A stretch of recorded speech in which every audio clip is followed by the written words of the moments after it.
موسیٰ علیہ السلام کو کلیم اللہ کہا جاتا ہے۔ مذکورہ عبارت میں صاحب کتاب نے اللہ تعالیٰ کے عرش اور کرسی کو بیان کیا ہے، اور حضرت ابراہیم علیہ السلام کو خلیل اللہ ہونے کا اعزاز اور حضرت موسیٰ علیہ السلام کو کلیم اللہ ہونے کا اعزاز ملا ہے، اس کو بیان کیا گیا ہے۔ تو ابھی ہم نے جو پوائنٹ ڈسکس کیا اس کے بارے میں، یہاں سے بھی یہ برحق معلوم ہوتا ہے کہ اللہ سبحانہ وتعالیٰ اپنی جو کرسی ہے یا جو اللہ سبحانہ وتعالیٰ کا عرش ہے، قرآن مجید میں جو آیا نا عرش استوا، جو لفظ ملتا ہے، یہ ساری چیزیں حق ہے۔ اللہ سبحانہ وتعالیٰ نے قرآن مجید میں اس کی وضاحت کی ہے۔ تو عرش اور کرسی جو ہے وہ برحق ہے، اور اللہ عز و جل عرش اور معاون عرش سے مستغنی ہے، یعنی کہ اللہ سبحانہ وتعالیٰ کی ذات کسی بھی چیز سے محدود نہیں ہے۔ کوئی بھی چیز اللہ سبحانہ وتعالیٰ کی ذات پہ بابرکت کے لیے کوئی محدود، اللہ سبحانہ وتعالیٰ کی آپ سمجھے رحمت ہو گیا، یا اللہ سبحانہ وتعالیٰ کی بہت زیادہ بابرکت ہے۔ اللہ سبحانہ وتعالیٰ جہاں پر بھی جانا چاہے اللہ سبحانہ وتعالیٰ وہاں موجود ہو سکتے ہیں، یعنی کہ ہمارا یہ تصور رکھنا کہ اللہ سبحانہ وتعالیٰ عرش ہی تک محدود ہے، یہ بھی غلط ہے۔ جیسا کہ اللہ سبحانہ وتعالیٰ نے قرآن مجید میں اس کا تذکرہ فرمایا ہے سورہ بقرہ آیت نمبر 5 میں کہ عرش کا مالک بڑی شان والا ہے، جو چاہتا ہے کر دیتا ہے۔ تو اللہ سبحانہ وتعالیٰ جو ہے بڑی شان والے ہیں۔ اللہ سبحانہ وتعالیٰ جو چاہتے ہیں، بس اللہ کن فیکن کہتے ہیں، اور وہ بس اللہ چاہتے ہیں کہ وہ کوئی چیز ہو جائے تو وہ ہو جاتی ہے۔ دوسری جگہ اللہ رب العزت کا ارشاد ہے سورہ نمل میں آیت نمبر 26 پارہ 19 میں اللہ سبحانہ وتعالیٰ نے ارشاد فرمایا ہے کہ اللہ تعالیٰ کے سوا کوئی معبود نہیں، وہ عرش عظیم کا مالک ہے۔ تو اللہ سبحانہ وتعالیٰ کا جو عرش ہے جس پہ اللہ سبحانہ وتعالیٰ ہوتے ہیں، وہ بڑا عظیم و شان ہے، اور اس کے مالک صرف اور صرف اللہ عز و جل ہے۔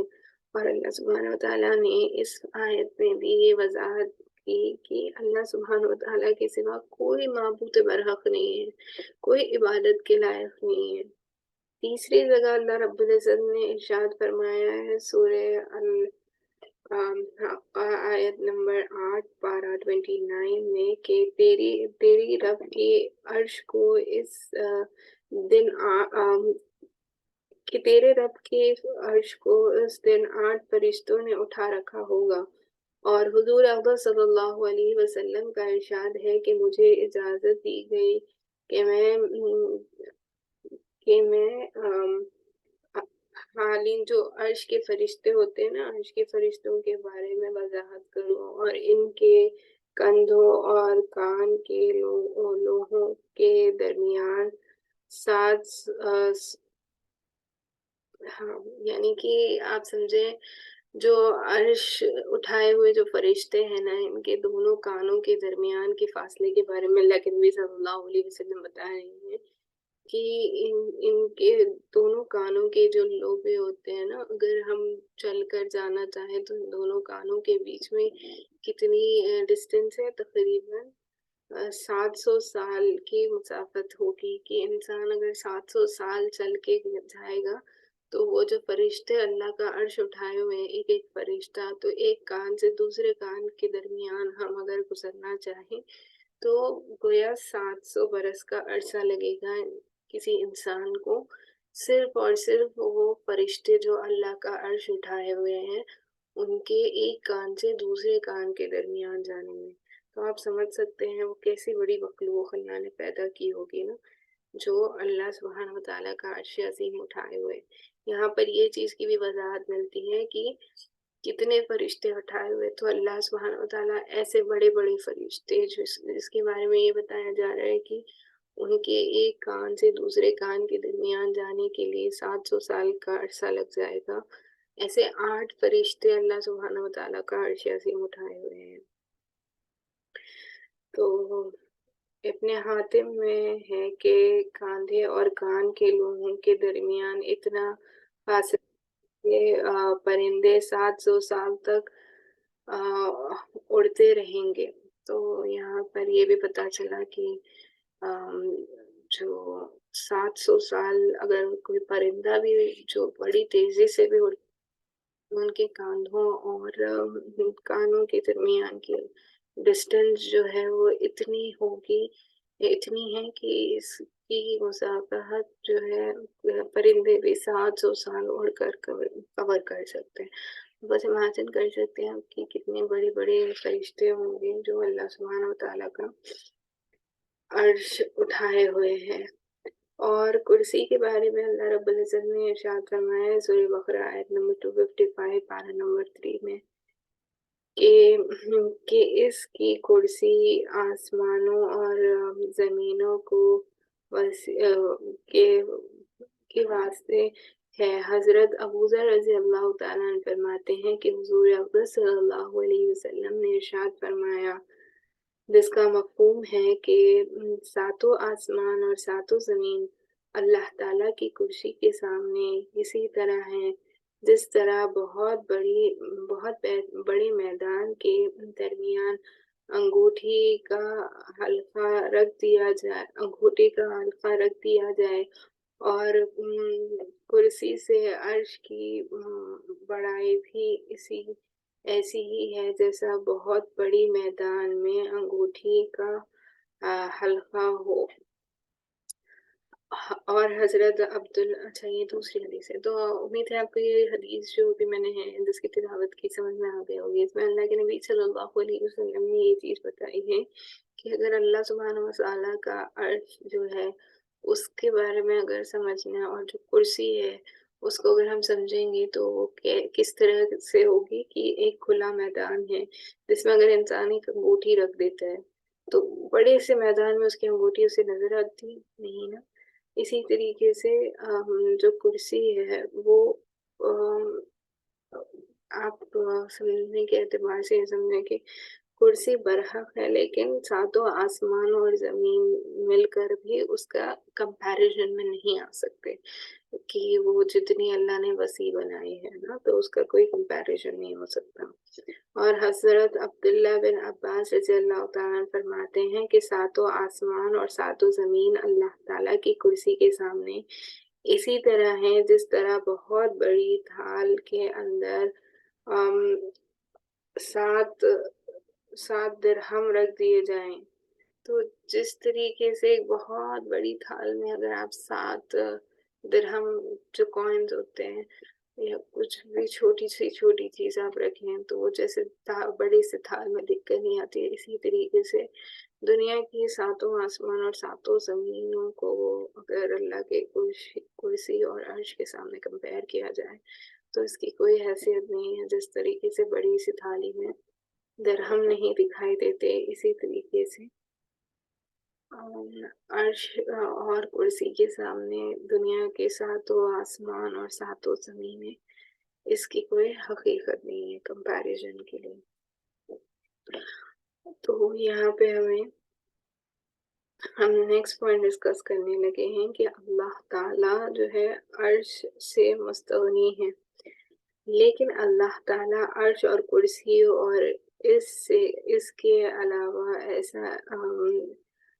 وہ جو ایسی چیزیں ہیں نا اللہ سبحانہ وتعالیٰ کی ذات سے مستغنی ہیں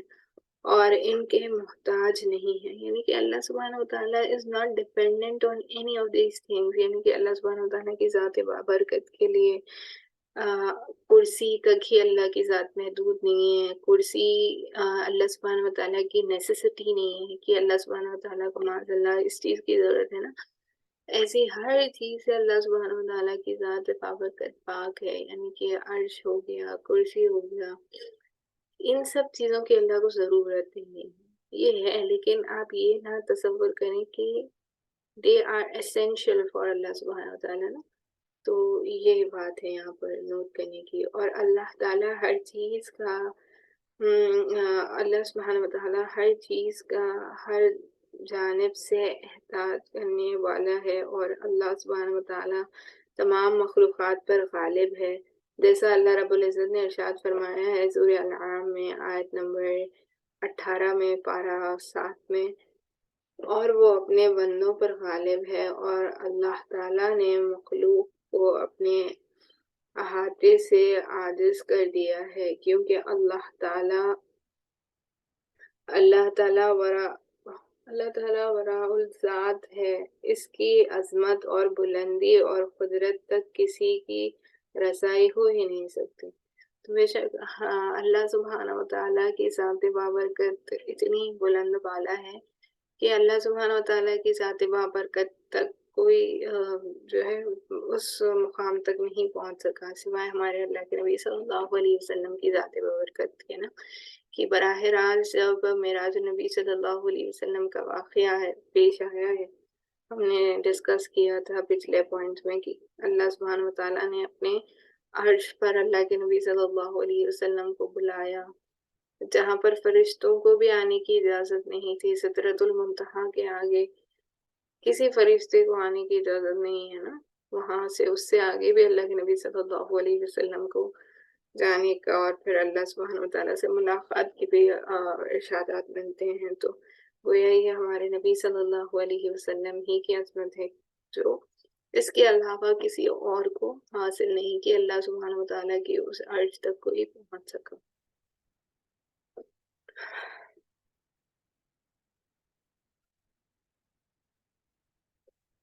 تو اگلا ہم پوائنٹ ڈسکس کر لیتے ہیں کہ یہاں پر تھوڑی وضاحت سے اس بات کے بھی بارے میں بتایا گیا ہے کہ جو ابراہیم علیہ السلام اور موسیٰ علیہ السلام کو جو اللہ کی طرف سے یعنی کہ جو لقب دیے گئے ہیں اور جو اللہ سبحانہ وتعالیٰ کا ابراہیم خلیل اللہ اور موسیٰ کلیم اللہ کے ساتھ جو رب تھا اس کے بارے میں بتایا گیا ہے، تو اس کو بھی ہم انشاءاللہ ڈسکس کر لیتے ہیں۔ یہاں سے امام طحاوی رحمۃ اللہ علیہ ہمیں فرما رہے ہیں کہ جن کا عقیدہ یہ ہے کہ اللہ تعالیٰ نے ابراہیم علیہ السلام کو اپنا خلیل نہیں بنایا، کیونکہ خلیل کمال محبت کا نام ہے، اور جو جانب سے اور جو جانب سے محبت کا تقاضا کرتی ہے، اور محبت اور محبوب کے درمیان مناسبت کا ہونا ضروری ہے، کیونکہ اللہ تعالیٰ قدیم ہے اور ابراہیم علیہ السلام مخلوق ہے، تو قدیم اور محدث کے درمیان کچھ مناسبت نہیں ہو سکتی۔ تو یہاں پر یہ بہت وضاحت سے بتایا جا رہا ہے کہ ابراہیم علیہ السلام کو خلیل اللہ کیوں کہا جاتا ہے۔ خلیل اسے کہتے ہیں جو ایز اے فرینڈ بھی ہوتا ہے اور جس کے ساتھ لو اینڈ افیکشن والی فیلنگ بھی ہوتی ہے نا، اس کو خلیل کہا جاتا ہے۔ تو یہاں پر جو لوگ یہ عقیدہ رکھتے ہیں کہ اللہ کی نبی ابراہیم علیہ السلام جو تھے وہ خلیل اللہ نہیں ہیں، تو یہ غلط عقیدہ ہے۔ کیونکہ اللہ سبحانہ وتعالیٰ کی ذات بابرکت تو اللہ کی ذات ہے، لیکن اللہ کے یہ جو بندے تھے ابراہیم علیہ السلام، آپ اگر ابراہیم علیہ السلام کی زندگی کے بارے میں پڑھیں گے تو آپ کو اتنے واقعات ملیں گے جس میں آپ کو یہ ملے گا کہ اللہ سبحانہ وتعالیٰ کی رضا کے لیے کسی نہ کسی چیز کو آپ نے غالب آنے نہیں دیا، یعنی کہ سب سے اوپر ہم ہمیشہ سنتے ہیں نا جب بقرعید کا موقع آتا ہے، حتیٰ کہ اپنی اتنی مشکل سے جو اللہ نے انہیں اولاد عطا کی تھی بڑی مدت کے بعد، اسماعیل علیہ السلام جو پیدا ہوئے تھے، حتیٰ کہ جب انہیں خواب میں یہ نظر آنے لگا کہ ابراہیم علیہ السلام کو ذبح کر رہے ہیں، تو انہوں نے اس چیز کی پرواہ نہ کی کہ میں اپنے اتنے چہیتے بیٹے کو کیسے ذبح کر دوں، بلکہ جب انہیں یہ پتا چل گیا کہ اللہ کا یہ حکم ہے تو پھر انہوں نے ہر چیز کو قربان کرنے کے لیے وہ ہمیشہ راضی رہے۔ تو اس سے پتا چلتا ہے کہ ان کے دل میں سب سے زیادہ محبت جو ہے اللہ کی تھی نا، انہوں نے اللہ سے یہی جب وہ ابراہیم علیہ السلام اسماعیل علیہ السلام کو ذبح کرنے لگے تھے بتایا جاتا ہے کہ کچھ ارشادات کے مطابق کہ انہوں نے اللہ سبحانہ وتعالیٰ کی طرف متوجہ ہو کے کہا کہ اے اللہ سبحانہ وتعالیٰ، کیا آپ یہ سمجھتے ہیں کہ مجھے اسماعیل سے زیادہ محبت ہے؟ نہیں، مجھے آپ ہی سے سب سے زیادہ محبت ہے، اور جو آپ کا ارشاد ہے میں اس کے کبھی خلاف نہیں کروں گا، اور جو آپ کی خوشنودی کا سبب بنے گا وہ میں سب سے پہلے آگے بڑھ کر کروں گا نا۔ تو وہ اپنے بیٹے کو ذبح کرنے کے لیے بالکل تیار ہو گئے اور ذبح کرنے لگے۔ تو اس سے پتہ چلا کہ اتنی محبت تھی، اور بھی ایسے بہت واقعات ہیں جس سے یہ وضاحت سے ملتا ہے کہ ابراہیم علیہ السلام کو اللہ سبحانہ وتعالیٰ سے بے انتہا محبت تھی، تو اللہ سبحانہ وتعالیٰ کے معاملے میں کبھی وہ کسی اور کو آگے آنے نہیں دیتے تھے، نا کسی بھی چیز کو اللہ کی محبت پر غالب نہیں ہونے دیتے تھے۔ اور اسی طرح اللہ تعالیٰ نے موسیٰ علیہ السلام سے ہم کلام ہونے کا بھی جو انکار کرتے ہیں، موسیٰ علیہ السلام اللہ سبحانہ وتعالیٰ سے کیسے ہم کلام کر سکتے ہیں؟ آپ یہ بات یہاں پر نوٹ کریں کہ اللہ سبحانہ وتعالیٰ نے جو اللہ کے نبی گزرے، جو بہت سارے نبیوں کا ہم تذکرہ کر رہے ہوتے ہیں، ان میں سے اگر آپ قرآن مجید میں دیکھیں گے تو جگہ جگہ آپ کو بہت جگہ آپ دیکھیں گے کہ اللہ کے نبی موسیٰ علیہ السلام کا ریفرنس لے کر بہت ساری آیتوں میں اللہ نے بہت ساری چیزیں ایکسپلین کی ہیں۔ تو موسیٰ علیہ السلام کا نام بہت بار آتا ہے قرآن مجید میں نا۔ دوسرے نبیوں کے مقابلے میں سب سے زیادہ آنے والا نام جو قرآن مجید میں ملے گا وہ موسیٰ علیہ السلام کا نام ہے۔ اور موسیٰ علیہ السلام بڑے اللہ کے ذلیل و قدر نبی گزرے جو اللہ سے ہم کلام ہوتے تھے۔ تو یہ عقیدہ رکھنا کہ وہ کس طریقے سے ہم کلام ہو سکتے ہیں، کیونکہ اللہ کی ذات تو اللہ کی ذات ہے نا، تو اللہ سبحانہ وتعالیٰ سے ہم کلام کیسے ہو سکتے ہیں؟ اگر کسی کا یہ عقیدہ ہے تو گویا وہ غلط عقیدہ ہے، کیونکہ اللہ نے اپنے چنندہ بندوں کو، جس کو اللہ نے چاہا، جس کو اللہ نے نبی بنایا، جس کو اللہ نے چاہا، اللہ نے یہ قدرت اور عطا کی نا کہ اس کو اللہ نے ہم کلام ہونے کے لیے، اللہ کے نبی موسیٰ علیہ السلام کو اللہ نے ہم کلام ہونے کا شرف نصیب کیا۔ تو اس سے پتہ یہ چلا کہ اللہ جسے جو عطا کرنا چاہتا ہے وہ اسے عطا کرتا ہے، اس کو ہم ڈینائی نہیں کر سکتے اور کوشچن بھی نہیں کر سکتے کہ انہیں کو کیوں عطا کیا گیا۔ جو کفار و مشرکین ہوتے تھے، ہم نے دیکھا کہ کفار و مشرکین جو ہوتے ہیں، ہم نے دیکھا کہ یہی تو کرتے تھے۔ اللہ کے نبی صلی اللہ علیہ وسلم جب ان کو دعوت دیتے تو ان کا سب سے بڑا الیگیشن اور سب سے بڑا جو جس کے یہ منکر تھے کہ اللہ سبحانہ وتعالیٰ نے تمہیں ہی معاذ اللہ نبی کیوں چنا؟ ہم میں سے اتنے امیر لوگ تھے، اس قبیلے کے سرداران لوگ تھے، ہم کو یہ شرف کیوں حاصل نہیں ہوا، تمہیں ہی کیوں ہوا؟ یہ ان کے پاس یہ نیچر تھا کہ they used to question, right? They always wanted کہ why has he chosen you when we could have been selected for that purpose? تو nobody can question اللہ سبحانہ وتعالیٰ for what he is doing. اللہ سبحانہ وتعالیٰ کو کوئی question نہیں کر سکتا کہ آپ یہ کیوں کر رہے ہیں یا آپ نے اسی کو کیوں چنا ہے۔ جیسے اللہ سبحانہ وتعالیٰ جو عطا کرنا چاہے وہ اللہ کی مرضی ہے۔ نبیوں میں بھی اللہ نے الگ الگ نبیوں کو الگ الگ طریقے کی خوبیاں عطا کی، ہر نبی کی الگ الگ شان گزری۔ تو اللہ کے جو نبی گزرے، ہمارا عقیدہ یہ ہونا چاہیے جو ہمیں ملتا ہے وہ یہ ہے کہ ہم جیسے ایمان مجمل، ایمان مفصل پڑھتے ہیں نا، تو ہمارا اہم عقیدہ یہ ہونا چاہیے کہ جو اللہ نے کتابیں اتاری ہیں ان ساری کتابوں پر اللہ کے جو فرشتوں کا ذکر آتا ہے قرآن مجید میں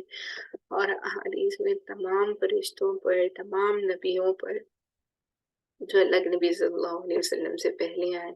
تمام کے تمام پر ایمان رکھنا ہمارا عقیدے کا اہم حصہ ہے۔ یہاں پر ایمان رکھنے سے مراد یہ ہے کہ ان کے ہم منکر نہیں ہو سکتے، ان کے بارے میں جو باتیں بتائی جا رہی ہیں جیسے موسیٰ کلیم اللہ ہے اور ابراہیم خلیل اللہ ہے، تو ہم یہ ڈینائی نہیں کر سکتے کہ یہ کیسے کلام کر سکتے تھے، کوشچن نہیں کر سکتے آپ، اور اس پہ آپ کو طنز کرنے یا کوشچن کرنے کے لیے منع کیا گیا۔ اور عقیدہ آپ کا یہ ہونا چاہیے کہ اللہ نے بتا دیا تو برحق ہوگا۔ یہ ہمارا صحیح عقیدہ ہونا چاہیے۔ اور موسیٰ علیہ السلام مخلوق اور محدث ہیں، اور تو قدیم اور مخلوق کے درمیان کچھ مناسبت نہیں، تو ان میں کلام کیسے ہو سکتا ہے؟ تو جو معتزلہ تھے، جو رد کرتے ہیں ہمیشہ، جو خلاف کرتے ہیں، وہ ان کا یہ الیگیشن تھا کہ موسیٰ علیہ السلام تو مخلوق ہے نا، اللہ کی بنائی ہوئی مخلوق ہے، اور مخلوق خدا سے کیسے کلام ہو سکتی ہے۔ ان کا یہ ماننا تھا کہ کوئی بھی انسان اللہ سے ہم کلام نہیں ہو سکتا۔ نارملی تو کسی بھی سیناریو میں ہم یہی سمجھتے ہیں کہ کوئی ہم کلام نہیں ہو سکتا، رائٹ؟ لیکن ہمارا عقیدہ یہ ہونا چاہیے کہ اللہ اگر چاہے تو ہو سکتا ہے۔ اللہ سبحانہ وتعالیٰ جس کو جو پاورز عطا کرنا چاہے وہ اللہ کر سکتا ہے، اور اگر اللہ سبحانہ وتعالیٰ نے کسی کو کسی پرپس کے لیے چوز کر لیا ہے اور اسے وہ چیز عطا کی ہے، ہم اس کو ڈینائی نہیں کر سکتے۔ کیوں؟ کیونکہ اللہ سبحانہ وتعالیٰ کی مرضی ہے نا، اللہ نے جسے چننا تھا، جس چیز کو اللہ نے عطا کرنے کا ارادہ کیا تھا، وہ اللہ سبحانہ وتعالیٰ یہ اللہ نے جو ارشاد کیا، جو اللہ نے چاہا وہ اللہ نے کیا، اس پر ہمارا یقین ہونا چاہیے۔ تو جو رد کرنے والے جو فریقین گزرے ہیں، وہ ان کے بارے میں ان کا یہ رد تھا کہ قرآن بھی اس کو رد کرتا ہے، کیونکہ اللہ رب العزت کا ارشاد ہے۔ وہ ریفرنس کس چیز کا دے رہے تھے کہ قرآن مجید میں یہ جو آیت ہے جس میں اللہ سبحانہ وتعالیٰ نے سورہ نساء میں آیت نمبر 25 پارہ نمبر 5 میں فرمایا ہے کہ اس نے اتباع کی دین ابراہیم کی جو ایک ہی طرح کا تھا، اور اللہ تعالیٰ نے حضرت ابراہیم علیہ السلام کو خلیل بنایا، اور حضرت موسیٰ علیہ السلام کے بارے میں اللہ رب العزت نے ارشاد فرمایا ہے سورہ نساء میں آیت نمبر 143 میں پارہ نمبر 6 میں کہ اور اللہ سبحانہ وتعالیٰ نے حضرت موسیٰ علیہ السلام سے ہم کلام ہوئے ہیں، اور جہیم کا رد حدیث مبارکہ یہ جو متزلہ ہو گئے، یہ جو رد کرنے والے جو فرقے ہو گئے نا، کہ جو اللہ سبحانہ وتعالیٰ کی آیتوں میں سے بھی چیزوں کو انکار کرنے والے ہیں۔ اب کوئی انسان اگر قرآن مجید کی کوئی ایک بھی آیت کا انکار کر دیتا ہے تو گویا پھر اس کا عقیدہ نہ صحیح ہے، وہ گویا ایمان ہی پر نہیں ہے نا، کیونکہ قرآن مجید کی ہر آیت میں جو اللہ نے فرمایا ہے اس کو برحق ماننا ہمارا اہم عقیدہ ہے، اور اس پر ہمارا ایمان ہونا چاہیے کہ اللہ سبحانہ وتعالیٰ نے جو بھی ارشاد فرمایا یہ اللہ سبحانہ وتعالیٰ کی برحق ہے، یہ ہر چیز برحق ہے نا۔ تو یہ جو لوگ تھے جو متزلہ فرقے کے مانے جاتے ہیں، آج بھی کچھ لوگ ہیں جو منکر حدیث ہیں، جو احادیث کو نہیں مانتے۔ بہت سارے لوگ منکر قرآن کی بہت ساری آیتوں کے منکر ہوتے ہیں، یا پھر وہ اس طریقے سے آیت کی تشریح کرتے ہیں جو according to their own convenience, according to their own, مطلب جو ان کی بلیف ہے اس کو پروف کرتے ہیں وہ قرآن کی آیتوں سے، جس کا اگر آپ اوتھینٹک ٹرانسلیشن اور تفسیر دیکھیں گے تو اس کے برعکس ہوتا ہے۔ تو اس طریقے سے قرآن کی آیتوں میں رد و بدل کرنے سے مراد عربک والی آیتوں میں تو کوئی رد و بدل نہیں کر سکتا، اللہ سبحانہ وتعالیٰ نے اس کو محفوظ کر دیا ہے، کوئی قرآن مجید کسی بھی آیت میں کوئی تبدیلی نہیں لا سکتا۔ لیکن میں جو بات کہہ رہی ہوں وہ اس حوالے سے ہے کہ جو ترجمہ اور ٹرانسلیشن ہوتا ہے نا، اس کو اپنے ان اکارڈنس بہت سارے ایسے لوگ گزرے جنہوں نے اس میں تبدیلی کی ہے کہ جو اصل معنی ہوتا ہے اس سے ہٹ کر کے اپنے حساب سے جو بھی ان کا فرقہ ہے یا جو ان کا ماننا ہے یا جو ان کے قائل ہے،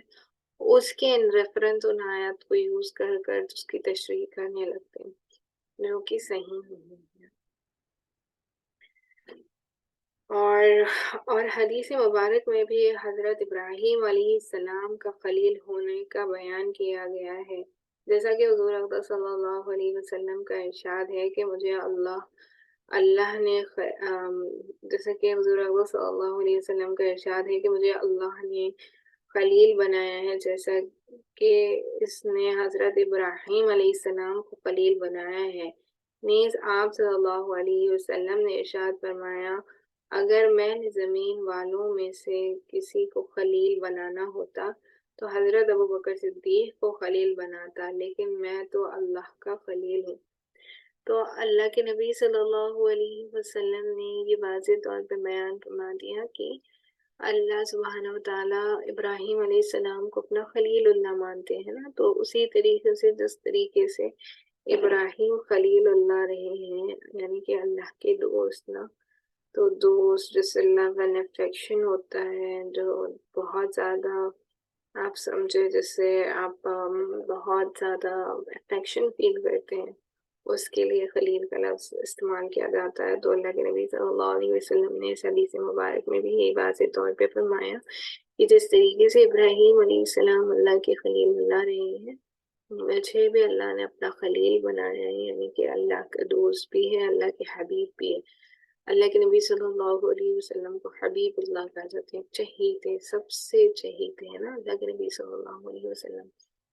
تو اللہ کے خلیل بھی ہیں۔ اس کی واضح طور پر اللہ کے نبی صلی اللہ علیہ وسلم نے اس حدیث مبارکہ میں بتائی، اور یہ بھی بتایا کہ اگر مجھے دنیا میں کسی کو خلیل بنانا ہوتا ہے، یعنی کہ اپنا دوست بنانا ہوتا، جس سے مجھے سب سے زیادہ اللہ کا افیکشن ہوتا، تو وہ میں کسے بناتا؟ ابو بکر صدیق رضی اللہ تعالیٰ عنہ کو۔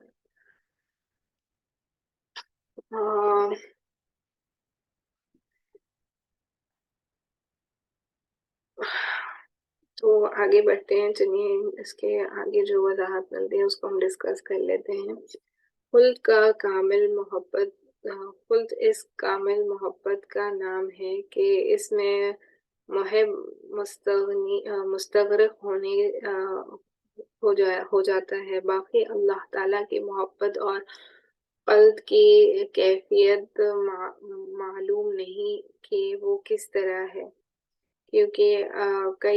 لیس کمثلہ شیء، اللہ سبحانہ و تعالیٰ کے جیسا تو کوئی اور شے ہے نہیں۔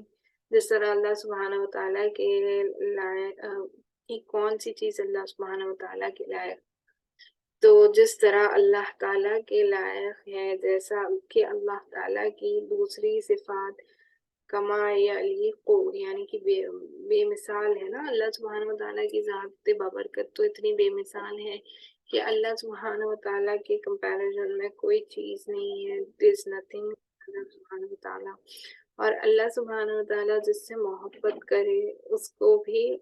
اس سے محبت ہو جاتی ہے نا، اسی لیے ہمیشہ یہ فرمایا جاتا ہے نا کہ انسانوں کو بھی چاہیے کہ اللہ کو خوش کرنے والے اعمال کیا کریں۔ بہت امید ہے کہ آپ اگر نیک اعمال کریں گے تو اللہ سبحانہ و تعالیٰ بھی آپ کی طرف متوجہ ہوں گے۔ جب اللہ سبحانہ و تعالیٰ کی برکت اور یعنی کہ اللہ سبحانہ و تعالیٰ کی ذات بابرکت آپ کی طرف متوجہ ہوگی، تو فرشتے بھی جس سے اللہ محبت کرنے لگتا ہے نا، پھر تمام فرشتے بھی اس کے لیے دعائیں کرنے لگتے ہیں اور ان کو بھی اس سے محبت ہو جاتی، جیسے کہ اللہ فرماتے ہیں نا کہ مجھے فلاں بندے سے محبت ہے، کیونکہ اللہ کو وہ بندہ پسند آ جاتا ہے اس کے نیک اعمال کی وجہ سے، تو پھر فرشتے بھی یہ کہتے ہیں کہ اللہ کو یہ بندہ پسند ہے، اللہ کو اس سے محبت ہے، تو ہمیں بھی اس سے محبت ہے اللہ کی وجہ سے نا، تو وہ بھی اس کے حق میں دعائیں کرنے لگتے ہیں۔ اور انشاءاللہ کچھ دنوں میں رمضان المبارک کا مہینہ آنے والا ہے۔ رمضان المبارک میں تو جو سمندر کی مچھلیاں ہوتی ہیں وہ تک روزے داروں کے لیے دعائیں کر رہی ہوتی ہیں، تو فرشتے بھی دعائیں کر رہے ہوتے ہیں، تو بڑا بابرکت مہینہ آنے والا ہے۔ اللہ سبحانہ و تعالیٰ سے یہ دعا ہے کہ اللہ سبحانہ و تعالیٰ ہم سب کو اس مہینے کی قدردانی کرنا نصیب فرمائے، آمین۔ تو امام طحاوی رحیم پر قارت کرتے ہوئے فرماتے ہیں کہ ہم تو اس کے قائل ہیں کہ اللہ تعالیٰ نے حضرت ابراہیم کو خلیل اللہ بنایا ہے، اور اللہ تعالیٰ حضرت موسیٰ علیہ السلام سے ہم کلام ہوئے ہیں، اس پر ہمارا ایمان ہے، ہم اس کی تصدیق کرتے ہیں اور اس کو تسلیم بھی کرتے ہیں۔ تو اصل عقیدہ اور صحیح چیز کیا ہے؟ اس چیز کو دل سے ماننا کہ ابراہیم علیہ السلام اللہ کے خلیل اللہ ہیں، اور موسیٰ علیہ السلام اللہ کے کلیم اللہ ہیں، ان کے اللہ سبحانہ وتعالیٰ نے جیسے چاہا موسیٰ علیہ السلام کو یہ قوت دی کہ وہ اللہ کے نبی اللہ سے ہم کلام ہو سکے.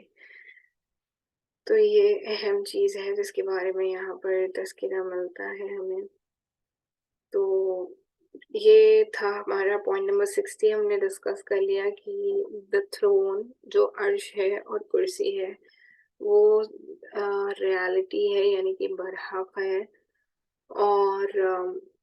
اس کے علاوہ ہم نے یہ پوائنٹ بھی ڈسکس کیا ہے کہ اللہ سبحانہ والا 61 پوائنٹ نمبر 61 جو ہے وہ یہ تھا کہ اللہ سبحانہ وتعالیٰ is not in need of the throne and what is beneath it. He encompasses all and is above everything. His creation is not able to encompass him. یعنی کہ اللہ سبحانہ وتعالیٰ کی ذات بابرکت جو ہے ان ساری چیزوں کی محتاج نہیں ہے. اللہ سبحانہ وتعالیٰ کی رحمت اور اللہ سبحانہ وتعالیٰ کی ذات بابرکت ہر چیز کے اوپر ہے نا. اللہ سبحانہ وتعالیٰ ان ساری چیزوں سے بے نیاز ہے. اس پوائنٹ کے بارے میں بھی ہم نے آج ڈسکس کیا ہے، پوائنٹ نمبر 61 کے بارے میں. اور پھر ہم آگے بڑھے ہیں پوائنٹ نمبر 62 کے بارے میں بھی ہم نے آج ڈسکس کیا ہے. پوائنٹ نمبر 62 ہے تقریباً پوائنٹ نمبر 62 میں اس بارے میں بھی ہم نے وضاحت سے بات کی نا کہ ابراہیم جو ہے وہ کس طریقے سے جو ہے کلیم اللہ ہے، سوری ابراہیم خلیل اللہ ہے اور موسیٰ کلیم اللہ ہے. تو ہمارا یہ جو پوائنٹ نمبر 62 ہے یہ اسی کی وضاحت کرتا ہے کہ وی سے with faith، یعنی کہ ہمارا ایمان ہے اس بات پر with faith, affirmation and submission that Allah took Abraham، یہاں پر انگلش میں ابراہیم لکھا ہوا ہے، یہ ابراہیم علیہ السلام کے بارے میں. ابراہیم علیہ السلام as an intimate friend، Khalil Allah, and he spoke directly to موسیٰ علیہ السلام، کلیم اللہ، اسی لیے انہیں کلیم اللہ کہا جاتا ہے. تو یہ ہمارا پوائنٹ نمبر 62 تھا، اس کو بھی ہم نے آج الحمدللہ وضاحت سے دیکھ لیا. اس کے آگے جو نیکسٹ پوائنٹ ملتا ہے وہ یہ ہے کہ we believe, point number 63، we believe in the angels, ہم یقین کرتے ہیں، ایمان رکھتے ہیں ان سارے فرشتوں پر جو اللہ نے اتارے ہیں اور جن کا ذکر ملتا ہے. دا prophets and the books that were sent down to the messengers، یعنی کہ سارے نبی جو اللہ نے اللہ کے نبی صلی اللہ علیہ وسلم سے پہلے اور اللہ کے نبی صلی اللہ علیہ وسلم تک بھیجے ہیں، ان تمام کے تمام پر ہم ایمان رکھتے ہیں، اور جو کتابیں انہیں عطا کی گئیں اس پر بھی ہمارا ایمان ہے.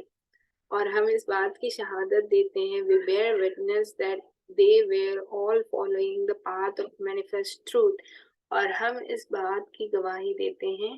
کہ یہ سارے لوگ جو نبی گزرے، جن پر اللہ نے کتابیں گزاری، یہ اور فرشتے جو ہیں وہ براہ راست حق پر ہے نا، جو اللہ کا صحیح دین ہے یہ اس کو فالو کرنے والے ہیں. تو یہ ہمارا جو ہے نیکسٹ پوائنٹ ہے. امید ہے آپ کو پوائنٹ سمجھ میں آ گیا ہوگا. اس کی ہم تھوڑی سی وضاحت دیکھ لیتے ہیں. ہم فرشتوں اور انبیاء علیہ السلام پر ایمان رکھتے ہیں اور ان کتابوں پر بھی ایمان رکھتے ہیں جو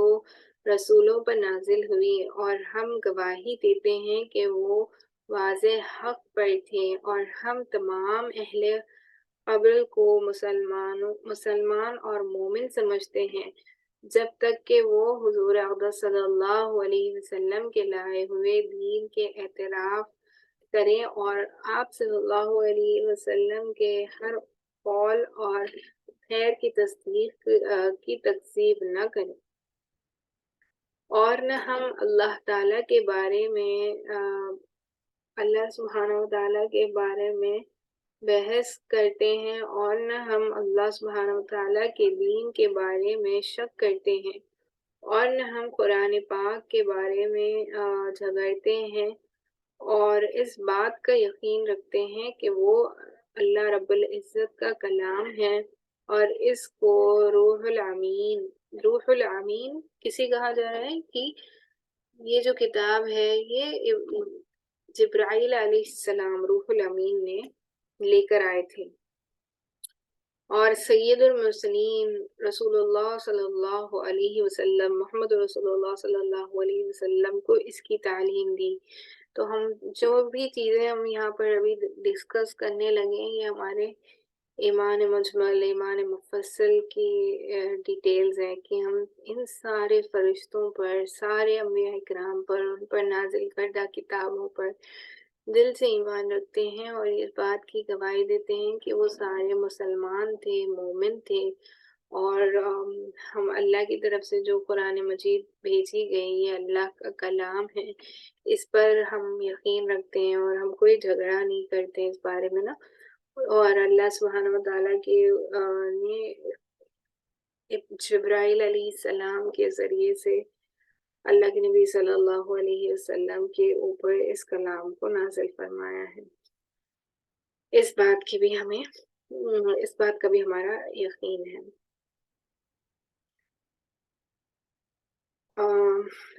یہاں پڑھتے ہیں اوکے۔ تو اور سید المرسلین حضرت محمد صلی اللہ علیہ وسلم کو اس کی تعلیم دی۔ اس نے جبرائیل علیہ السلام لے کر آئے تھے نا کلام، وہ اللہ تعالیٰ کا کلام ہے، اور مخلوق کے کلام میں سے کوئی شے بھی اس کی برابری نہیں کر سکتی، اور ہم قرآن پاک کو مخلوق نہیں کہتے ہیں، ہم مسلمانوں کی جماعت کے مختلف نہیں ہیں۔ تو جو پہلے زمانے سے جو مومن برحق ہے، جو مسلمان تھے، جو اللہ کے دین پر تھے، ہم بھی اسی دین پر ہیں۔ فرق صرف اتنا ہے کہ ہم اللہ کے نبی صلی اللہ علیہ وسلم کو آخری نبی مانتے ہیں، اور جو کلام اللہ کے نبی صلی اللہ علیہ وسلم پر اترا، اس کلام کو گویا ہم یہ سمجھتے ہیں، اور ہمارا ایمان ہونا چاہیے کہ یہ اللہ ہی کی طرف سے اتارا گیا ہے، اور اللہ ہی کی آیتیں ہیں جو اللہ کا کلام ہے۔ تو قرآن ایک مخلوق نہیں بلکہ اللہ کا کلام ہے نا۔ اللہ نے جو چاہا، جو کہنا چاہا،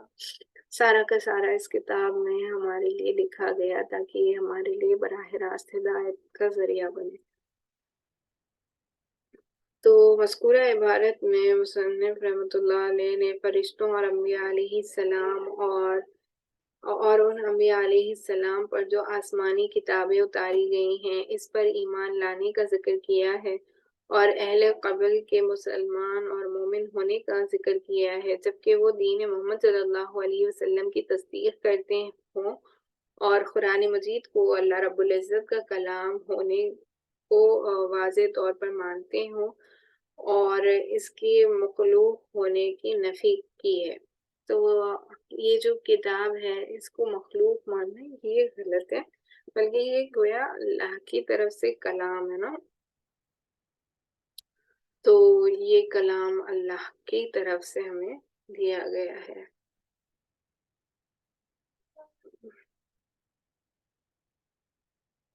چلیں آج ہم ہماری کلاس کو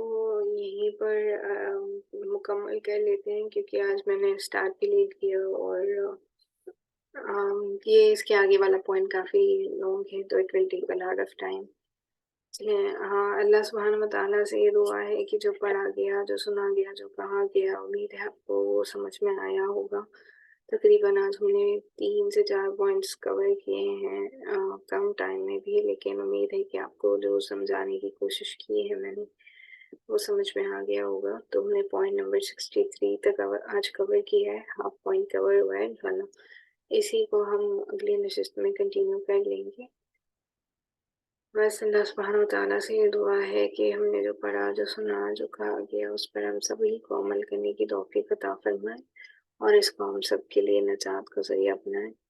آخر الدعوانا الحمد للہ رب العالمین۔ سبحان اللہ وبحمدہ، سبحانک اللہم وبحمدک، ونشہد ان لا الہ الا انت، نستغفرک ونتوب الیک۔ سبحان ربک رب العزت عما یصفون، وسلام علی المرسلین، الحمد للہ رب العالمین۔ ایک ضروری چیز جو میں بتانا چاہوں گی، اگلی نشست جو ہے وہ آپ بہت مناسب ہوگا کہ آپ ریکارڈنگ سن لیں، کیونکہ میں اس کو ایسٹرن اسٹینڈرڈ ٹائم سے ہمارے مارننگ میں جو ریگولر ٹائم پہ آپ کے لیتی ہوں، یہی ٹائم پر لے رہی ہوں گی، لیکن کیونکہ رمضان مبارک کا وقت ہوگا تو شاید آپ کو تراویح کی وجہ سے اس کو لائیو اٹینڈ کرنے کا موقع نہ ملے۔ تو میں ڈیوریشن بالکل کم کر دوں گی، جو 1 hour کی ہوتی تھی اس کو میں تقریباً 25 to 30 minutes ریمائنڈ اپ کر دوں گی انشاءاللہ، تاکہ رمضان مبارک میں آپ کو ریکارڈنگ کو گو تھرو ہونے کے لیے زیادہ ٹائم نہ لگے۔ تو بس میں چاہتی ہوں کہ سلسلہ نہ رکے، تو انشاءاللہ میں بس ریکارڈنگ ڈال دیا کروں گی، آپ اس کو سن لیا کریں تاکہ سلسلہ مس نہ ہو۔ میں انشاءاللہ اللہ سبحانہ وتعالیٰ سے یہ دعا ہے کہ ہم تمام کو رمضان المبارک کے روزے رہنے اور اس کی صحیح معنی میں قدردانی کرنا نصیب فرمائے، آمین یا رب العالمین۔ وآخر دعوانا الحمد للہ رب العالمین، سبحان اللہ وبحمدہ، سبحانک اللہم وبحمدک، نشہد ان لا الہ الا انت، نستغفرک ونتوب الیک۔ سبحان ربک رب العزة عما یصفون، وسلام علی المرسلین، والحمد للہ رب العالمین۔